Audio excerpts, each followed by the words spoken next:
Pada tahun 80-an 5, barangkali 80-85, pada waktu itu di berbagai tempat muncul apa yang disebut sebagai komunitas persekutuan.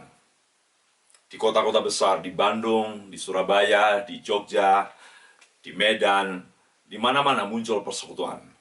Dan pada waktu itu gereja menganggap bahwa persekutuan menjadi saingan berat bagi gereja dan mereka memberi label sebagai komunitas yang sesat yang tidak sesuai dengan Alkitab. Jadi di mana-mana orang antipati terhadap persekutuan. Namun realitasnya bahwa tetap saja persekutuan bertumbuh, bahkan tidak sedikit dari antara mereka berubah wujud menjadi gereja yang lebih formal. Gereja anti terhadap persekutuan karena secara legal gereja menganggap bahwa persekutuan bukanlah gereja. Tapi dalam kaitan dengan panggilan gereja, entah orang-orang dalam komunitas gereja menolak adanya persekutuan, tapi persekutuan adalah bagian penting dari eksistensi jemaat atau gereja itu sendiri. Bahkan seringkali sebaliknya, begitu banyak gereja mengaku sebagai gereja tetapi kehilangan persekutuan. Persekutuan adalah perkara penting, panggilan utama dari gereja Yesus Kristus. Pada masa pandemi ini, saya kira kita sedang menghadapi situasi yang cukup mengganggu bagian dari atau panggilan dari persekutuan gereja itu, atau persekutuan yang adalah bagian gereja itu. Karena orang tidak lagi bisa bertemu dalam konteks physical meeting, mereka tidak bisa berdekatan satu sama lain oleh karena COVID. Namun saya kira bahwa panggilan dan jati diri gereja yang di dalamnya salah satunya adalah persekutuan tidak mungkin dihilangkan, tidak mungkin dibubarkan dinamika itu, karena itu bagian dari kehidupan gereja. Beberapa waktu yang lalu sebelum saya berkhotbah, teman saya dari Hong Kong mengontak saya pagi-pagi. Dia bilang begini, Pak Mika, bahwa situasi di mana kita tidak bisa ketemu, kita tidak bisa bersekutu secara physical meeting, akan segera diselesaikan dan akan segera dilewati karena online ataupun physical distancing, atau mungkin lebih tepatnya dalam kaitan dengan kehidupan gereja, pertemuan-pertemuan online bukanlah tujuan dan bukanlah yang utama. Itu adalah pendekatan baru dalam situasi seperti ini. Saya bilang, saya setuju. Persekutuan di mana orang-orang percaya berkumpul akan terus menjadi tujuan dari persekutuan itu sendiri. Pada saat ini saya mengajak kita untuk merenungkan baik-baik dalam konteks kita mulai membangun. Oh, saya salut sekali karena saudara punya komitmen yang tinggi untuk membangun suatu jaringan nasional, jaringan Persekutuan Mahasiswa Kristen Indonesia. Ini luar biasa. Saya kira saya sebut ini sebagai salah satu bagian dari menyatukan, mempersekutukan pemuda, mahasiswa dari berbagai tempat untuk hidup dalam kesatuan tubuh Kristus. Nah, pada petang hari ini mari kita renungkan baik-baik. Apakah persekutuan itu sesungguhnya rekayasa gereja? Apakah persekutuan itu adalah gengsi dari para pemimpin gereja? Mengapa ada persekutuan dalam konteks pelayanan gereja? Persekutuan bukanlah rekayasa pendeta, bukanlah rekayasa sinode, bukanlah desain manusia, bukanlah desain atau kesepakatan manusia, tapi persekutuan adalah panggilan Tuhan. Mari kita lihat baik-baik dalam 1 Yohanes pasal 1, surat Yohanes pasal 1, ayat 3, saya akan bagikan pada kita semua. Demikian bunyi firman Tuhan. Apa yang telah kami lihat dan yang telah kami dengar itu, kami beritakan kepada kamu juga, supaya kamu pun beroleh persekutuan dengan kami. Dan persekutuan kami adalah persekutuan dengan Bapa dan dengan anaknya, Yesus Kristus. Luar biasa. Yohanes, yang adalah juga penulis Injil Yohanes, menyampaikan kesaksiannya bahwa dialah yang sudah menyaksikan sejak semula, artinya sejak perjumpaannya dengan Yesus, Sang Firman yang berinkarnasi itu.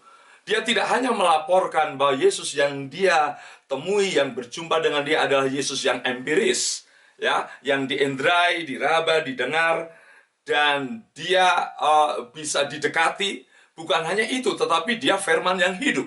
Firman yang hidup menjadi manusia, yang manusia itu adalah empiris.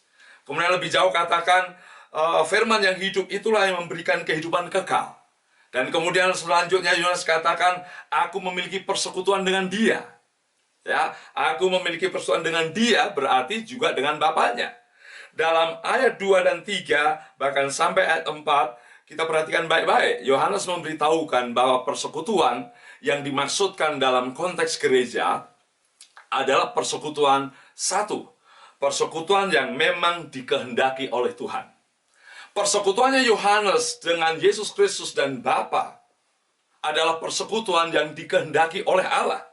Ingat, Paulus juga pernah menyatakan dalam 1 Korintus pasal 1 ayat 9, kalau kita boleh perhatikan pada bagian itu, saudaraku yang dikasih Tuhan, Young Generation, bahwa memang kita dipanggil untuk mengalami persekutuan dengan Yesus. Persekutuan dengan Yesus berarti juga persekutuan dengan Bapa. Jadi kalau kita tarik dalil dari sini, fellowship, persekutuan yang dalam teks asli disebut sebagai koinonia adalah suatu rancang bangun Allah bagi orang-orang percaya dalam Yesus. Jadi siapapun orang percaya dimanapun, suku apapun Anda, kita dipanggil bukan karena panggilan sinoda, bukan karena panggilan tokoh gereja, bukan panggilan pendetamu, bukan panggilan inisiatif orang, tetapi itu panggilan surgawi dalam Bapa dan dalam Yesus. Jadi sebenarnya apa yang saudara rancangkan tentang persekutuan dalam skop yang luas Indonesia, itu sebuah komitmen yang berangkat dari kehendak Tuhan Allah. Jadi kalau setiap orang dipanggil untuk bersekutu dengan Yesus, maka setiap orang juga masuk dalam persekutuan dengan Yesus. Jadi ini dalilnya. Anda punya alasan mengapa kita ingin membangun jaringan persekutuan nasional, terutama dalam skop Indonesia. Karena Anda sadar bahwa Anda dipanggil untuk bersekutu dalam Yesus Kristus. Jadi bukan kita, bukan saya, bukan pemimpin jaringan persekutuan nasional Indonesia, tetapi Allah sendiri yang menghendaki kita bersekutu. Dan persekutuan itu bukan sekedar kumpul-kumpul dari berbagai ragam golongan, latar belakang, tingkat pendidikan, atau latar belakang universitas, latar belakang bentuk-bentuk pendidikan tinggi, atau latar belakang suku. Tetapi persekutuan ini dipersatukan oleh darah Kristus. Ya. Dalam 1 Korintus pasal 12 ayat 12 dan 13, oleh satu roh, Yahudi, non-Yahudi, budak, merdeka dipersatukan. Luar biasa. Ini sebuah panggilan surgawi yang patut saudara camkan. Bahkan itu berarti bahwa proyekmu adalah proyek ilahi, bukan proyek manusiawi. Ini yang pertama. Jadi maju terus, berjuang sekuat tenaga, supaya jaringan persekutuan mahasiswa Indonesia betul-betul terrealisasi dalam konteks panggilan ilahi.